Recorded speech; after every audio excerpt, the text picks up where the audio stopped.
Hola amigas y amigos, muy buenas tardes, Iglesia Nazareno Alfa. Qué gusto saludarlos. Como siempre, soy el pastor Mario Mejía. Qué bueno que se han conectado para la reflexión de este día. La semana pasada estuvimos hablando acerca de que cuando una persona se determina voluntariamente, decide aceptar el sacrificio de Jesús en la cruz, automáticamente en el ámbito natural parece que no sucede nada, pero en el ámbito espiritual suceden tres cosas. La primera, hablamos de ella la semana pasada, se llama justificación, que es el proceso judicial por el cual Jesús, a través de su muerte en la cruz, nos libra del justo castigo por nuestros pecados. Nos presentamos delante del juez justo, del Padre Celestial, y somos encontrados culpables. La sentencia, el fallo por ese delito es la muerte eterna. Entonces Jesús interviene y dice: papá, yo pagué por ellos. Lo que ellos iban a pagar, yo lo pagué. La muerte de ellos, yo la recibí. Por lo tanto, nosotros somos exonerados de pecado y automáticamente quedamos libres. Ya no hay juicio en nuestra contra porque el delito se ha pagado. Judicialmente quedamos liberados, pero aparte, en ese momento, nosotros podemos tener una reconciliación con Dios y establecemos una nueva comunicación con Él. Por eso es tan importante el hecho. En segundo lugar pasa algo que se llama regeneración, que es lo que vamos a hablar ahora en la reflexión del día de hoy.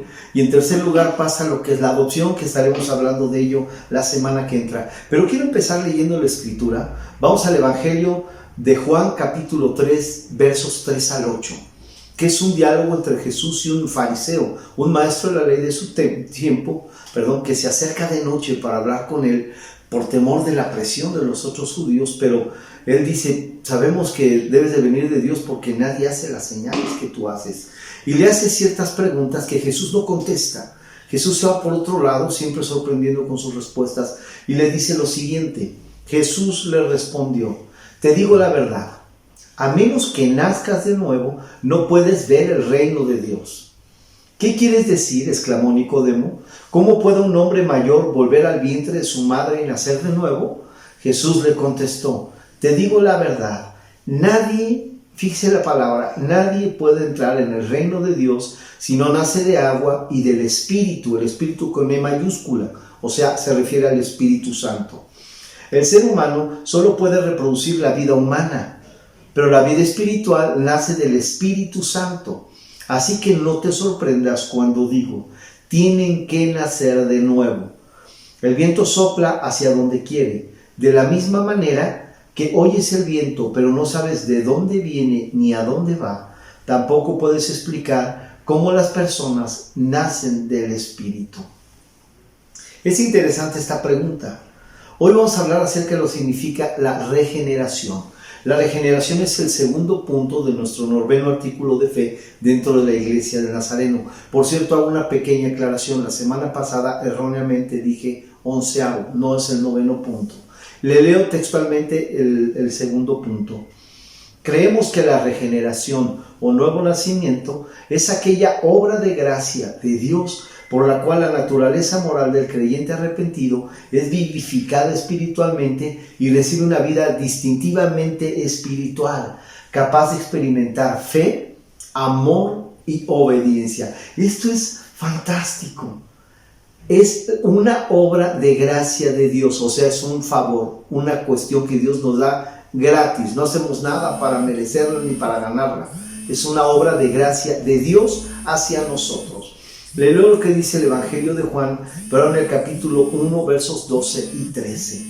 Pero a todos los que creyeron en Él, refiriéndose a Jesús, y lo recibieron, aceptar el sacrificio de Jesús, les dio el derecho. Derecho es un término legal, potestad, autoridad. Es como si le dieran a usted un documento. Cuando a usted le dan su pasaporte, le están reconociendo sus derechos como ciudadano mexicano. Cuando a usted le dan una visa para algún país, le están otorgando el derecho de poder ingresar a ese país como si fuera un ciudadano, claro, bajo ciertas restricciones que limita la misma visa. Entonces dice que a quienes reciben el regalo de Jesús, les dio el derecho, la potestad de llegar a ser hechos hijos de Dios, que es lo que vamos a ver un poquito más a detalle la próxima semana. Ellos nacen de nuevo. Escuchen la palabra, nacen de nuevo, no mediante un nacimiento físico, como resultado de la pasión o de la iniciativa humana, sino por medio de un nacimiento que proviene de Dios. Son las mismas palabras que Jesús le dijo a Nicodemo dentro del mismo Evangelio de Juan. Ahora, vemos qué significa la palabra regeneración según la página web etimologiasdechile.net. Por cierto, ahí encuentro unas etimologías, son muy certeros en su estudio de las etimologías. Viene del latín regeneratio y significa acción o efecto de producir una nueva cosa que se había destruido o producir algo de nuevo. Sus componentes léxicos son re, hacia atrás, que es un prefijo que significa hacia atrás, de nuevo, y generare, que significa engendrar, producir, más el sufijo sion, que es acción o efecto, regeneración. Son tres palabras que componen la palabra regeneración. Entonces significa engendrar de nuevo. La acción de engendrar de nuevo significa regeneración. Ahora, quiero hacer un poco de énfasis en la palabra generar, la palabra central, la raíz de la palabra, que significa producir, dar fruto, dar a luz, gestar, génesis. O sea, estamos hablando de inicio, estamos hablando de regenerar, una regénesis, un nuevo nacimiento, que es lo que Jesús le explica a Nicodemo y la Escritura nos dice a nosotros. La Escritura nos está enseñando que regenerar es volver a dar a luz nuevamente. Ahora, en el texto que leímos hablando Jesús con Nicodemo, perfectamente entendemos que no está hablando de nacer de nuevo físicamente. Nicodemo era un hombre adulto. O sea, no estamos hablando de volver al vientre de su madre. Nicodemo lo dice, ¿puedo volver al vientre de mi madre y nacer de nuevo? Sino que está hablando Jesús, específicamente está hablando de un nacimiento espiritual. Ahora la pregunta es, ¿estamos vivos? Sí, pellizquese, pídale a su pareja, a sus hijos, a sus padres que lo pellizquen, se da cuenta que está bien vivo. Estamos hablando de que hay algo que tiene que nacer de nuevo. ¿Qué tiene que nacer de nuevo? ¿Qué murió en nosotros? Que hoy necesita renacer. Si vamos a los orígenes de la humanidad, cuando Dios plantó a Adán y a Eva en el huerto del Edén, les dio una instrucción. Les dijo, del árbol del conocimiento de la ciencia del bien y del mal, no coman, porque el día que coman de él, ciertamente morirán. Luego la serpiente, cuando tentó a Eva, le dijo, no morirán, sino que sabe Dios que el día que coman del fruto serán como él, sabiendo el bien y el mal. Una mentira disfrazada de una verdad. Es la manera de trabajar de Satanás. Tenemos que ser muy atentos en este sentido. ¿Qué le dice? La mentira, no morirán. Dios dijo, sí morirán. La serpiente dice, no morirán. ¿Para qué? Para quitar la defensa del miedo a morir que podía tener Eva. Y luego, ¿qué dice? Sino que serán como Dios conociendo el bien y el mal. Es verdad que iban a conocer el bien y el mal, la diferencia del bien y el mal. ¿Por qué? El mal nunca lo habían probado, en ese momento lo iban a probar. Pero cuando Adán y Eva comen del fruto, no mueren físicamente. Dios sigue hablando con ellos y Dios los saca del huerto. Y vamos a ver esto con detalle en otra ocasión. Pero el tema es que no mueren físicamente, pero sí hay una muerte espiritual. Y cuando uno muere espiritualmente, inmediatamente rompe cualquier vínculo de comunicación con Dios, porque Dios es espíritu. Ahora, ¿qué sucede cuando un cuerpo muere? Inicia un proceso de putrefacción. Si usted saca una planta de la tierra, inicia un proceso de muerte y la planta terminará secándose. Si usted saca un pez del agua, inicia un proceso de muerte y el pez terminará quedando sin vida y empezará a podrirse, a contaminar. Amados y amadas, es lo que está pasando en esta sociedad. Estamos en una sociedad putrefacta, descompuesta, que huele mal, espiritualmente muerta.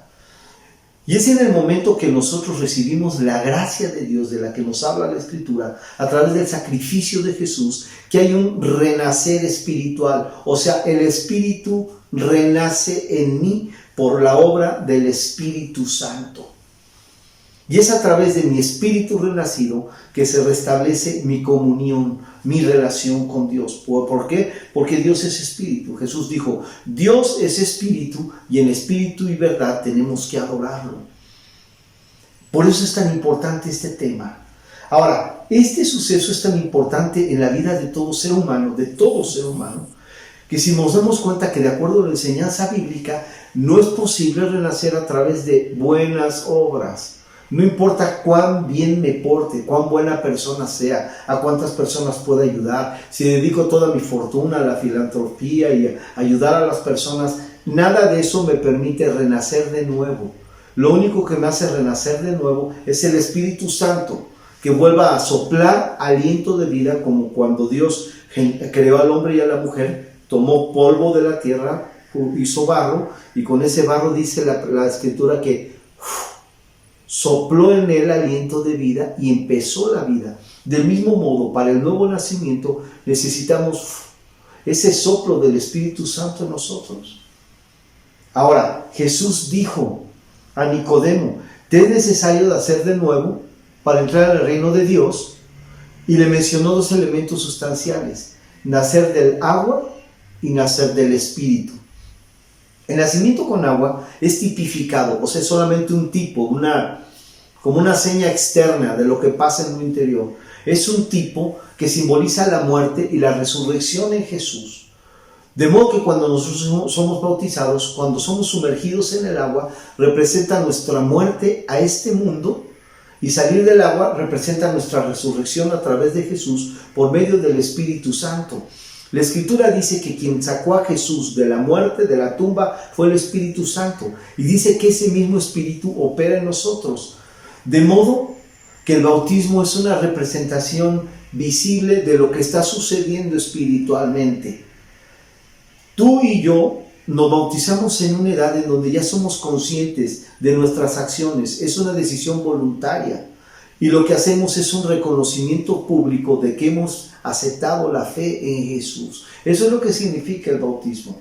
Ahora, como personas renacidas, empezamos a vivir una nueva vida, empezamos a tener nuevas obras como resultado de la nueva naturaleza en Dios que nos fue dada por su Espíritu. No hacemos buenas obras para ganar la entrada al cielo. Hacemos buenas obras como resultado de que nuestra naturaleza cambió. Déjenme le explico. Antes de este momento éramos un árbol muerto que daba frutos de muerte y para muerte. Pero ahora somos árboles nuevos, y los árboles nuevos dan un nuevo fruto. Dice la Escritura que nosotros somos plantío de Dios, que fuimos creados por Dios en Jesús para hacer buenas obras, o sea, es posterior a. Las buenas obras vienen posterior al nuevo nacimiento. Como consecuencia natural, cambia nuestro fruto. Hoy damos buenos frutos, damos fruto de vida, damos el fruto del Espíritu Santo. Miren lo que dice la Escritura en Gálatas 5:22. En cambio, la clase de fruto que el Espíritu Santo produce en nuestra vida es amor, alegría, paz, paciencia, gentileza, bondad, fidelidad, humildad y control propio, dominio propio. No existen leyes contra esas cosas, dice la Escritura. Los que pertenecen a Cristo Jesús han clavado en la cruz las pasiones y los deseos de la naturaleza pecaminosa y los han crucificado allí. Ya que vivimos por el Espíritu, otra vez hablando del Espíritu Santo, sigamos la guía del Espíritu en cada aspecto de nuestra vida. ¿Se dan cuenta de lo que pasa? Cuando una persona tiene el Espíritu de Dios en ella, este proceso de transformación continua tiene que producir un fruto diferente. Ahora déjenme le explico. Usted nace de nuevo, pero nace con la misma mente, con las mismas ideas, con las mismas emociones dañadas o con malas experiencias, pero su espíritu es nuevo. Lo que tenemos que empezar a hacer ahora es vivir un proceso continuo, diario de transformación para ir renovando nuestra mente que estaba amoldada y enseñada a la forma de nuestra cultura, de nuestra sociedad, a una forma de vida de muerte, a un fruto de muerte. Ahora nuestra mente tiene que ser renovada constantemente a través de la palabra de Dios para tener nuevos pensamientos que nos den nuevas ideas como gente que ha nacido de nuevo. Del mismo modo, nuestras emociones empiezan a cambiar. Empezamos a perdonar Y el perdón nos trae libertad emocional. Empezamos a superar cosas traumáticas que vivimos en nuestra vida a través del perdón, a través del reconocimiento. Empezamos a pedir perdón a las personas que dañamos, a resarcir en la medida de lo posible el daño, y esto empieza a renovar nuestras emociones. Ciertamente nuestro cuerpo seguirá envejeciendo, es un cuerpo atado a la muerte por causa del pecado, pero tanto su mente como sus emociones y como su voluntad empiezan este proceso de regeneración, hasta que todos juntos, completo, todo nuestro ser, espíritu, alma y cuerpo, como dice el apóstol Pablo, queda perfeccionado. Nosotros le llamamos eso la obra del Espíritu Santo de la santificación. Lo hablaremos más adelante, pero quiero quedarme con esto. Si usted ha aceptado el regalo y el sacrificio de Jesús en la cruz, no solamente fue justificado delante de Dios, ya no es reo de muerte, ya no hay delito que perseguir, ni condena que perseguir en su contra, gracias a Jesús. Pero también usted ha nacido de nuevo, y ese espíritu nuevo necesita alimentarse. ¿Cómo? A través de la palabra de Dios. Jesús dijo: mi palabra es pan verdadero. Y Jesús dijo: no solo de pan vivir el hombre, sino de toda palabra que procede de la boca de Dios. Está hablando de un alimento no físico, está hablando de un alimento espiritual. Por eso hago tanto énfasis en que leamos diariamente nuestra Biblia, en que tengamos oración, porque la oración es comunicación con Dios, y a través de que nuestro espíritu es renacido, se restablece la comunicación espiritual con Dios. Hoy sus oraciones son escuchadas por Dios. Usted puede acercarse confiadamente al trono de su gracia, dice Jesús. El sacrificio perfecto nos hace aceptos en Dios para poder tener ingreso directo a la presencia, al trono de nuestro Dios, con humildad, con sencillez, pidiendo perdón, reconociendo nuestras faltas, pero vivos espiritualmente. Yo le animo a que mantenga esa vida espiritual, y la siguiente semana estaremos hablando qué significa ser adoptado como hijo de Dios. Cierre sus ojos y permítame hacer una breve oración. Amado Dios, gracias porque a través del sacrificio de Jesús no solamente nos quitas toda culpa y toda condena por nuestros pecados, no solamente nos has perdonado, pero nos has permitido nacer de nuevo, una nueva naturaleza espiritual que puede tener contacto directo contigo a través de tu Espíritu Santo. Padre, que no se detenga ese proceso de transformación que tienes que hacer en nosotros, en nuestra mente, en nuestras emociones, en el fortalecimiento de nuestra voluntad, para que, como dice la Escritura, seamos perfeccionados día a día en Jesús. Jesús, te damos gracias por el tremendo sacrificio y la bendición de hacernos nacer de nuevo. Espíritu Santo, manténnos firmes en esta fe y en esta creencia. Hemos muerto para este mundo y hemos renacido para Jesús. Te damos gracias, precioso Jesús. Amén. Muchísimas gracias por haberse conectado en esta tarde. Qué bueno que sigan con nosotros. No se pierda ninguna de las enseñanzas, de las reflexiones que estamos dando. Si no se ha suscrito al canal, suscríbase, denos dedito arriba, déjenos comentarios, dele clic a la campanita de notificación. Si necesita oración o algo en especial, por favor, escriba a nuestro correo que aparece en pantalla. Es todo por mi parte. Nos vemos la próxima semana. Que Dios le bendiga.